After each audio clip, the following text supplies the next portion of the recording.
அம்மா மால்ட் காம்போக்கு எல்லாம் ரெடி ஆயிடுச்சா? ஆமாங்கப்பா. கொரியர் போட்டுடலாமா? போட்டலாம். மால்ட்டுக்கு வந்து நம்ம வந்து 3 மால்ட்டும் சேர்ந்த மாதிரி 500 ரூபான்னு சொல்லி போட்டிருந்தோம்ப்பா. இன்னைக்கு தான் போடுறோம், கொரியர் போட ஆரம்பிக்கிறோம். என்னென்ன வேலை நடந்துட்டு இருக்குன்னு பார்த்தலாம்.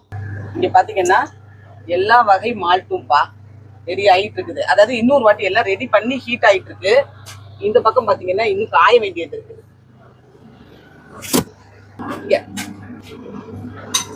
பாதாம் முந்திரிலாம் வறுபட்டு என்னென்ன வகை மால்ட் இருக்குன்னு ஒரு வாட்டி பார்த்துடலாங்கப்பா. இந்த 3 வகை தான் நம்ம வந்து காம்போல போட்டிருந்தோம். பனானா, அத்தி, கொய்யாப்பழம். சரிங்களா? ஆர்டர் பண்ணவங்களுக்கு ஃபர்ஸ்ட் ஷிஃப்ட் இன்னைக்கு போட்டுடுறோங்க. அடுத்து இந்த வாட்டி ஃபர்ஸ்ட் டைமா வந்து மாதுளையில ட்ரை பண்ணியிருக்கோம். ரொம்ப நல்லா இருக்கு. வெப்சைட்ல வாட்ஸ்அப்ல வேணாலும் நீங்க ஆர்டர் பண்ணிக்கலாங்க. வாங்கி சாப்பிட்டு பார்த்துட்டு எப்படி இருக்குன்னு கமெண்ட் பாக்ஸ்ல சொல்லுங்க. அடுத்த ஆஃபர் என்னன்னு சொல்லி அடுத்த வீடியோல சொல்றேன்.